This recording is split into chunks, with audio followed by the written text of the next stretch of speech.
ਪੰਜਾਬੀ ਸਾਹਿਤ ਚੈਨਲ 'ਤੇ ਸਾਰਿਆਂ ਦਾ ਸਵਾਗਤ ਹੈ। ਸਾਹਿਤ ਅਧਿਐਨ ਦੇ ਪੱਛਮੀ ਸਿਧਾਂਤ। ਪਿਛਲੀ ਵੀਡੀਓ ਵਿੱਚ ਸਾਹਿਤ ਅਧਿਐਨ ਦੇ ਪੱਛਮੀ ਸਿਧਾਂਤ ਕਰ ਰਹੇ ਸੀ। ਅਨੁਕਰਨ ਪ੍ਰਣਾਲੀ, ਨੈਤਿਕ ਪ੍ਰਣਾਲੀ ਕਰ ਲਈ ਸੀ, ਮਨੋਵਿਗਿਆਨ ਪ੍ਰਣਾਲੀ, ਸਮਾਜ ਸ਼ਾਸਤਰੀ ਪ੍ਰਣਾਲੀ, ਮਾਰਕਸਵਾਦੀ ਪ੍ਰਣਾਲੀ, ਇਹ ਸਭ ਪਿਛਲੀ ਵੀਡੀਓ ਵਿੱਚ ਕਰ ਚੁੱਕੇ ਹਾਂ। ਅੱਜ ਜੋ ਪ੍ਰਣਾਲੀ, ਰੂਪਵਾਦੀ ਪ੍ਰਣਾਲੀ, ਸਿਰਜਣਾਵਾਦੀ ਪ੍ਰਣਾਲੀ, ਚਿੰਨ੍ਹ ਵਿਗਿਆਨ, ਇਤਿਹਾਸਵਾਦੀ ਪ੍ਰਣਾਲੀ, ਸੂਝਵਾਦੀ ਪ੍ਰਣਾਲੀ ਬਾਰੇ ਪੜ੍ਹਾਂਗੇ। ਰੂਪਵਾਦੀ ਪ੍ਰਣਾਲੀ ਅੰਤਰੰਗ ਚਿੰਤਨ ਪ੍ਰਣਾਲੀ ਹੈ। ਇਹ ਪ੍ਰਣਾਲੀ ਆਪਣਾ ਵਿਸ਼ੇਸ਼ ਧਿਆਨ ਪਾਠ ਉੱਤੇ ਕੇਂਦਰਿਤ ਕਰਦੀ ਹੈ। ਇਹ ਦ੍ਰਿਸ਼ਟੀ ਕਾਵਿ ਸ਼ਾਸਤਰੀ ਦ੍ਰਿਸ਼ਟੀ ਹੈ।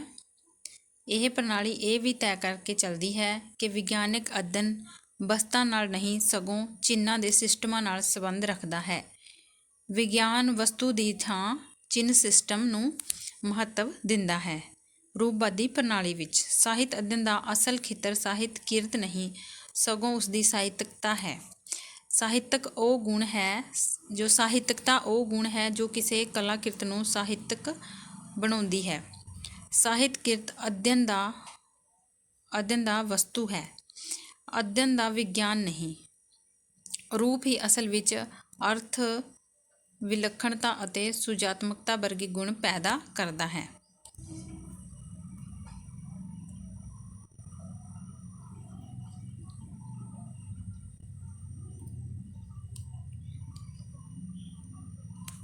ਰੂਪ ਦਾ ਜ਼ਿਕਰ ਅਰਸਤੂ ਨੇ ਪਛਾਣਿਆ ਸੀ। ਅਰਸਤੂ ਦੇ ਟਾਈਮ ਰੂਪ ਦਾ ਜ਼ਿਕਰ ਹੈ, ਮਹੱਤਵ ਹੈ ਜੋ ਅਰਸਤੂ ਦੇ ਸਮੇਂ ਤੋਂ ਪਛਾਣਿਆ ਜਾਣ ਲੱਗਿਆ ਸੀ। ਉਸ ਨੇ ਕਰਨ, ਅਨੁਕਰਨ, ਸੰਭਾਵਨਾ, ਸੰਭਾਵਿਕਤਾ, ਇਤਿਹਾਸ, ਸਾਹਿਤ ਆਦਿ ਜੁਟਾਂ ਰਾਹੀਂ ਵਸਤੂ ਦੇ ਰੂਪ ਵਿਚਕਾਰ ਬੁਨਿਆਦੀ ਕਿਸਮ ਦਾ ਨਿਖੇੜ ਸਥਾਪਿਤ ਕੀਤਾ ਸੀ। ਜੋ ਰੂਪਵਾਦੀ ਸਕਲੋਵਸਕੀ ਹੈ, ਉਹ ਆਖਦਾ ਹੈ ਕਿ ਨਿਰਾਰਥਕ ਸ਼ਬਦਾਂ ਹੇਠ ਵੀ ਕੋਈ ਅਰਥ ਲੁਕਿਆ ਹੁੰਦਾ ਹੈ, ਕੋਈ ਅਰਥ ਝਕਾਨੀ ਦੇ ਕੇ ਲੁਕਿਆ ਹੁੰਦਾ ਹੈ। ਕਿਸ ਨੇ ਕਿਹਾ? ਸਕਲੋਵਸਕੀ ਨੇ। ਰੂਪਵਾਦੀਆਂ ਦਾ ਮਾਡਲ ਚਿੰਨ੍ਹ ਵਿਗਿਆਨ ਵਾਂਗ ਅਦਵੈਤਵਾਦੀ ਹੈ। ਚਿੰਨ੍ਹ ਵਿਗਿਆਨ ਵੀ ਅਦਵੈਤਵਾਦੀ ਹੈ ਅਤੇ ਰੂਪਵਾਦੀਆਂ ਦਾ ਮਾਡਲ ਵੀ। ਸਾਹਿਤ ਇੱਕ ਸਿਸਟਮ ਹੈ। ਰੂਪਵਾਦ ਅਨੁਸਾਰ ਸਾਹਿਤ ਇੱਕ ਸਿਸਟਮ ਹੈ। ਰੂਪਵਾਦੀ ਦ੍ਰਿਸ਼ਟੀ ਹੈ ਜੋ ਅਦਵੈਤੀ ਹੈ। ਰੂਪਵਾਦੀ ਰੂਪ ਨੂੰ ਕਲਾ ਕਿਰਤ ਦਾ ਸਮੁੱਚ ਜਾਂ ਕੁੱਲ ਮੰਨਦੇ ਹਨ, ਉਸ ਦਾ ਅੰਗ ਨਹੀਂ ਮੰਨਦੇ। ਰੂਪ ਨੂੰ ਸਮੁੱਚ ਮੰਨਦੇ ਹਨ, ਉਸ ਕਲਾ ਕਿਰਤ ਦਾ ਅੰਗ ਨਹੀਂ ਮੰਨਦੇ। ਅਗਲੀ ਜੋ ਪ੍ਰਣਾਲੀ ਹੈ, ਸਿਰਜਣਾਵਾਦੀ ਪ੍ਰਣਾਲੀ। ਸਿਰਜਣਾਵਾਦੀ ਪ੍ਰਣਾਲੀ ਕੋਈ ਸਿਧਾਂਤ ਨਹੀਂ, ਇਹ ਇੱਕ ਵਿਚਾਰਧਾਰਾ ਹੈ। ਇਹ ਤਾਂ ਇੱਕ ਵਿਧੀ ਹੈ। ਭਾਵੇਂ ਸਿਰਜਣਾਵਾਦੀ ਅਧਿਐਨ ਪ੍ਰਣਾਲੀ ਦੀਆਂ ਜੜ੍ਹਾਂ ਰੂਸੀ ਰੂਪਵਾਦ ਨਾਲ ਮਿਲਦੀਆਂ ਹਨ, ਪਰ ਫਿਰ ਵੀ ਇਸ ਦਾ ਆਰੰਭ ਫਰਦੀਨੰਦ ਸੋਸਰ ਦੇ ਜਨੇਵਾ ਵਿਖੇ ਦਿੱਤੇ ਭਾਸ਼ਣ ਨਾਲ ਜੋੜਿਆ ਜਾਂਦਾ ਹੈ। ਫਰਦੀਨੰਦ ਸੋਸਰ ਨੇ ਜਨੇਵਾ ਵਿੱਚ ਭਾਸ਼ਣ ਦਿੱਤੇ, ਉਸ ਭਾਸ਼ਣ ਨਾਲ ਸਿਰਜਣਾਵਾਦੀ ਪ੍ਰਣਾਲੀ ਦਾ ਜੋ ਹੈ ਸੰਬੰਧ ਜੋੜਿਆ ਜਾਂਦਾ ਹੈ। ਇਹ ਅੰਤਰੰਗ ਵੰਨਗੀ ਦੀ ਪ੍ਰਣਾਲੀ ਹੈ ਤੇ ਰਚਨਾ ਨੂੰ ਖੁਦਮੁਖਤਿਆਰ ਹੋਂਦ ਦਿੰਦੀ ਹੈ। ਰੂਸੀ ਰੂਪਵਾਦ ਵਾਂਗ ਸਿਰਜਣਾਵਾਦੀ ਵਿਧੀ ਵੀ ਸਾਹਿਤ ਦੀ ਸਾਹਿਤਕਤਾ ਉੱਤੇ ਬਲ ਦਿੰਦੀ ਹੈ। ਰੂਪਵਾਦ ਵਾਂਗ ਇਹ ਵਿਧੀ ਵੀ ਸਾਹਿਤ ਦੀ ਸਾਹਿਤਕਤਾ ਉੱਤੇ ਬਲ ਦਿੰਦੀ ਹੈ। ਇਹ ਪ੍ਰਣਾਲੀ ਇੱਕ ਪਾਸੇ ਤਾਂ ਭਾਸ਼ਾ ਵਿਗਿਆਨਕ ਪ੍ਰਣਾਲੀ ਨਾਲ ਜੁੜੀ ਹੈ, ਦੂਜੇ ਪਾਸੇ ਇਸ ਨੂੰ ਚਿੰਨ੍ਹ ਵਿਗਿਆਨ ਪ੍ਰਣਾਲੀ ਦਾ ਅੰਗ ਵੀ ਮੰਨਿਆ ਜਾਂਦਾ ਹੈ। ਇਹ ਪ੍ਰਣਾਲੀ ਇਸ ਧਾਰਨਾ ਦੀ ਸਮਰਥਕ ਹੈ ਕਿ ਸਾਹਿਤ ਇੱਕ ਸਿਸਟਮ ਹੈ।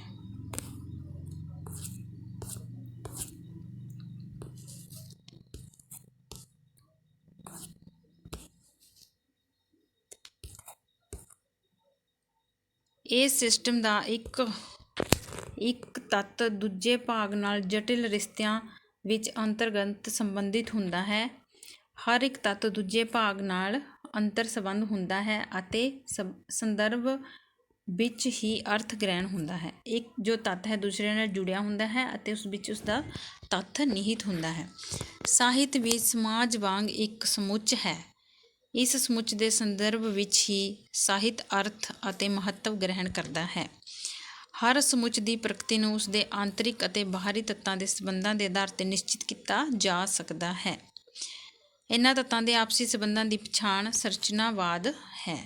ਜੋ ਤੱਤ ਹਨ ਸਾਹਿਤ ਦੇ ਆਂਤਰਿਕ ਅਤੇ ਬਾਹਰੀ, ਇਹਨਾਂ ਦੀ ਪਛਾਣ ਹੀ ਸੰਰਚਨਾਵਾਦ ਹੈ ਕਿ ਕਿਸ ਤਰ੍ਹਾਂ ਇੱਕ ਸੰਰਚਨਾ ਹੁੰਦੀ ਹੈ ਅਤੇ ਕਿਹਨਾਂ ਤੱਤਾਂ ਨੂੰ ਮਿਲਾ ਕੇ ਇੱਕ ਸੰਰਚਨਾ ਕੀਤੀ ਜਾ ਸਕਦੀ ਹੈ।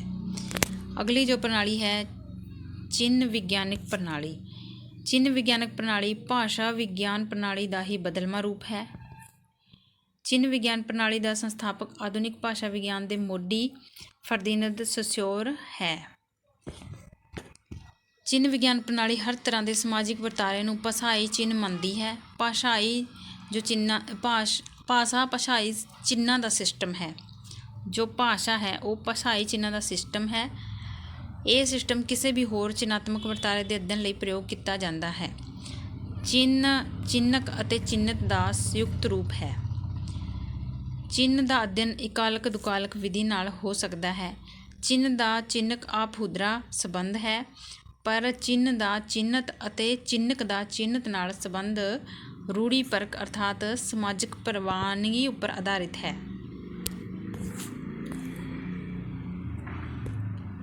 ਚਿੰਨ੍ਹ ਵਿਗਿਆਨ ਪ੍ਰਣਾਲੀ ਲੈਂਗ ਅਤੇ ਪੈਰੋਲ ਦੇ ਰੂਪ ਵਿੱਚ ਭਾਸ਼ਾ ਜਾਂ ਕਿਸੇ ਵੀ ਹੋਰ ਸਿਸਟਮ ਦੇ ਅਧਿਐਨ ਲਈ ਅਗਵਾਈ ਕਰਦੀ ਹੈ।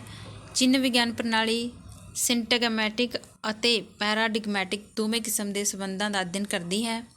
ਚਿੰਨ੍ਹ ਵਿਗਿਆਨ ਪ੍ਰਣਾਲੀ ਦੀ ਇਹ ਸੀਮਾ ਹੈ ਕਿ ਇਹ ਧੁਨੀ ਦੇ ਅਤੇ ਸੰਕਲਪਾਂ ਦੇ ਆਪਸੀ ਸੰਬੰਧਾਂ ਦਾ ਅਧਿਐਨ ਤਾਂ ਕਰਵਾ ਸਕਦੀ ਹੈ, ਪਰ ਕਿਸੇ ਵਿਸ਼ੇਸ਼ ਸਮੇਂ ਵਿੱਚ ਕਿਸੇ ਵਿਸ਼ੇਸ਼ ਸਾਹਿਤ ਨੂੰ ਹੀ ਹੋਂਦ ਵਿੱਚ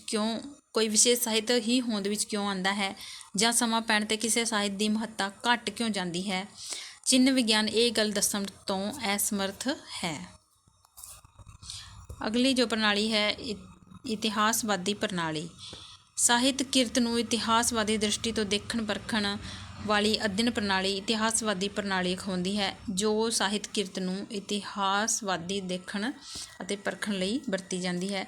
ਇਹ ਪ੍ਰਣਾਲੀ ਇਤਿਹਾਸਿਕ ਤਰਤੀਬ ਅਤੇ ਘਟਨਾ ਤੱਥਾਂ ਨੂੰ ਵਾਚਦੀ ਹੈ। ਜੋ ਤਰਤੀਬ ਵਿੱਚ ਹੈ ਪ੍ਰਣਾਲੀ ਇਤਿਹਾਸਿਕ ਤਰਤੀਬ ਵਾਰੀ ਜੋ ਘਟਨਾ ਵਾਪਰਦੀਆਂ ਹਨ ਉਹਨਾਂ ਨੂੰ ਵਾਚਦੀ ਹੈ। ਵਰਤਮਾਨ ਸਮੇਂ ਵਿੱਚ ਬਹੁਤ ਹੀ ਲੋਕਪ੍ਰਿਯ ਪ੍ਰਣਾਲੀ ਹੈ ਇਤਿਹਾਸਵਾਦੀ ਪ੍ਰਣਾਲੀ। ਹਰ ਆਲੋਚਕ ਘੱਟ ਜਾਂ ਵੱਧ ਇਸ ਪ੍ਰਣਾਲੀ ਦੀ ਸਹਾਇਤਾ ਲੈਂਦਾ ਹੈ ਆਪਣੀ ਰਚਨਾ ਵਿੱਚ। ਇਤਿਹਾਸਵਾਦੀ ਪ੍ਰਣਾਲੀ ਬਾਰੇ ਪੜ੍ਹ ਰਹੇ ਸੀ।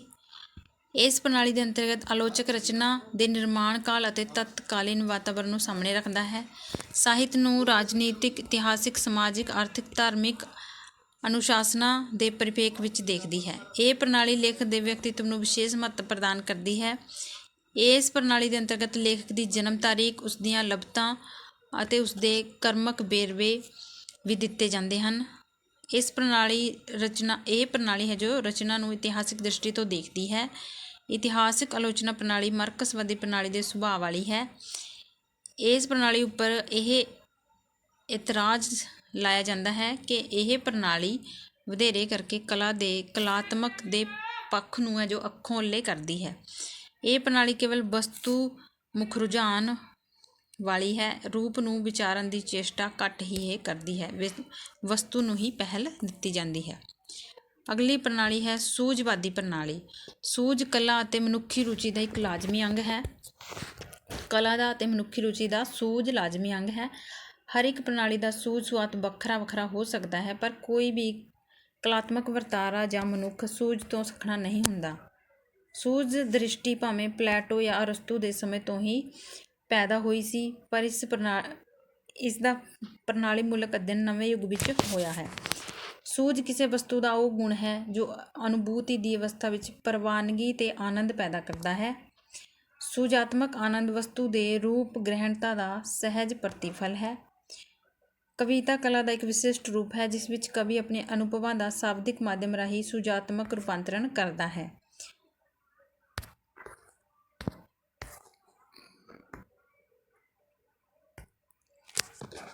ਜੋ ਕਵੀ ਵਸਤੂ ਜਗਤ ਦੇ ਆਧਾਰ 'ਤੇ ਆਪਣੇ ਕਾਵਿ ਜਗਤ ਦੀ ਸਿਰਜਣਾ ਕਰਦਾ ਹੈ ਅਤੇ ਜੋ ਇਹ ਕਾਵਿ ਜਗਤ ਹੈ ਇੱਕ ਸਿਰਜਣਾ ਮੂਲਕ ਤੇ ਸੂਝਮਈ ਹੋਂਦ ਹੁੰਦੀ ਹੈ। ਇਹ ਵਾਸਤਵਿਕਤਾ ਦੇ ਬੋਧ ਅਤੇ ਕਲਾ ਦੇ ਵਿਵੇਕ ਦੇ ਸੁਮੇਲ ਰਾਹੀਂ ਸਿਰਜਿਆ ਜਾਂਦਾ ਹੈ। ਵਿਭਿੰਨ ਸਾਹਿਤ ਰੂਪਾਂ ਵਿੱਚੋਂ ਕਾਵਿ ਵਿਸ਼ੇਸ਼ ਤੌਰ 'ਤੇ ਸੂਝਮਈ ਪੇਸ਼ਕਾਰੀ ਵਾਲਾ ਰੂਪ ਹੈ। ਕਵੀ ਆਪਣੇ ਮਾਧਿਅਮ ਦੇ ਵਿਸ਼ੇਸ਼ ਤੇ ਵਿਲੱਖਣ ਵਰਤੋਂ ਦੁਆਰਾ ਇੱਕ ਸੁੰਦਰ ਰੂਪ ਪ੍ਰਬੰਧ ਦੀ ਰਚਨਾ ਕਰਦਾ ਹੈ ਜੋ ਸੁਹਜਾਤਮਕ ਅਨੁਭੂਤੀ ਪ੍ਰਦਾਨ ਕਰਦਾ ਹੋਇਆ ਪਦਾਰਥ ਦੀ ਪਹਿਚਾਣ ਕਰਵਾਉਂਦਾ ਹੈ। ਇਹਨਾਂ ਪੱਖਾਂ ਨੂੰ ਅਧਿਐਨ ਵਿਸ਼ਲੇਸ਼ਣ ਸਮੇਂ ਆਧਾਰ ਬਣਾਉਣ ਵਾਲੀ ਅਧਿਐਨ ਪ੍ਰਣਾਲੀ ਸੂਝਵਾਦੀ ਪ੍ਰਣਾਲੀ ਹੈ। ਅਗਲੀ ਜੋ ਪ੍ਰਣਾਲੀ ਹੈ ਭਾਸ਼ਾ ਵਿਗਿਆਨ ਅਤੇ ਸ਼ੈਲੀ ਵਿਗਿਆਨ ਪ੍ਰਣਾਲੀ। ਸ਼ੈਲੀ ਵਿਗਿਆਨ ਭਾਸ਼ਾ ਵਿਗਿਆਨ ਮਾਡਲਾਂ 'ਤੇ ਆਧਾਰਿਤ ਅਧਿਐਨ ਪ੍ਰਣਾਲੀ ਹੈ।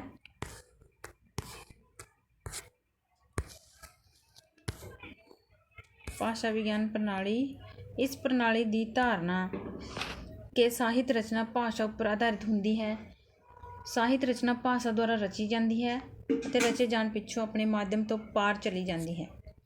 ਸਾਹਿਤ ਰਚਨਾ ਭਾਸ਼ਾ ਦੇ ਪ੍ਰਕਾਰਜ ਆਮ ਵਿਵਹਾਰਕ ਭਾਸ਼ਾ ਨਾਲੋਂ ਭਿੰਨ ਹੋ ਜਾਂਦੇ ਹਨ, ਜਿਨ੍ਹਾਂ ਨੂੰ ਸਮਝਣ ਲਈ ਭਾਸ਼ਾ ਵਿਗਿਆਨ ਦੇ ਸਿਧਾਂਤ ਅਤੇ ਸੰਕਿਰਿਆਵਾਂ ਸਾਡੀ ਸਹਾਇਤਾ ਕਰਦੀਆਂ ਹਨ। ਸ਼ੈਲੀ ਵਿਗਿਆਨ ਸਾਹਿਤ ਨੂੰ ਇੱਕ ਵਿਲੱਖਣ ਪ੍ਰਕਾਰ ਦੀ ਭਾਸ਼ਾ ਮੰਨ ਕੇ ਚੱਲਦਾ ਹੈ।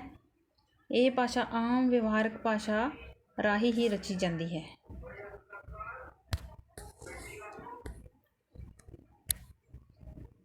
ਭਾਸ਼ਾ ਵਿਗਿਆਨ ਦੇ ਸੰਦ ਅਤੇ ਵਿਧੀਆਂ ਸ਼ੈਲੀ ਵਿਗਿਆਨ ਅਧਿਐਨ ਵਿੱਚ ਸੰਚਾਰ ਦੇ ਇਸ ਜਟਿਲ ਪ੍ਰਬੰਧ ਨੂੰ ਸਮਝਣ ਵਿੱਚ ਸਹਾਇਕ ਸਿੱਧ ਹੁੰਦੇ ਹਨ। ਸ਼ੈਲੀ ਵਿਗਿਆਨ ਭਾਸ਼ਾ ਵਿਗਿਆਨ ਦੀਆਂ ਅੰਤਰਦ੍ਰਿਸ਼ਟੀਆਂ ਲੈ ਕੇ ਸਾਹਿਤ ਆਲੋਚਨਾ ਦੇ ਕੰਮ ਨੂੰ ਵਧੇਰੇ ਸਿਸਟਮੀ ਬਣਾਉਂਦਾ ਹੈ। ਭਾਸ਼ਾ ਵਿਗਿਆਨ ਦੀ ਪਰਿਭਾਸ਼ਕ ਸ਼ਬਦਾਵਲੀ ਵਿੱਚੋਂ ਅਜਿਹੇ ਪਦ ਮਿਲ ਜਾਂਦੇ ਹਨ ਜੋ ਸਾਹਿਤ ਆਲੋਚਨਾ ਦੇ ਬੁਨਿਆਦੀ ਸੰਕਲਪਾਂ ਅਤੇ ਧਾਰਨਾਵਾਂ ਨੂੰ ਨਿਖਾਰਨ ਵਿੱਚ ਸਹਾਇਤਾ ਕਰਦੇ ਹਨ। ਭਾਸ਼ਾ ਵਿਗਿਆਨ ਅਤੇ ਸ਼ੈਲੀ ਵਿਗਿਆਨ ਪ੍ਰਣਾਲੀ ਰਚਨਾ ਦੇ ਅੰਤਰਗਤ ਪਰਖ ਪ੍ਰਣਾਲੀ ਹੈ। ਇਹ ਪ੍ਰਣਾਲੀ ਸਾਹਿਤ ਰਚਨਾ ਨੂੰ ਖੁਦ ਮੁਖਤਿਆਰ ਬਣਾਉਂਦੀ ਹੈ। ਇਹ ਸੀ ਪੱਛਮੀ ਅਧਿਐਨ ਪ੍ਰਣਾਲੀਆਂ।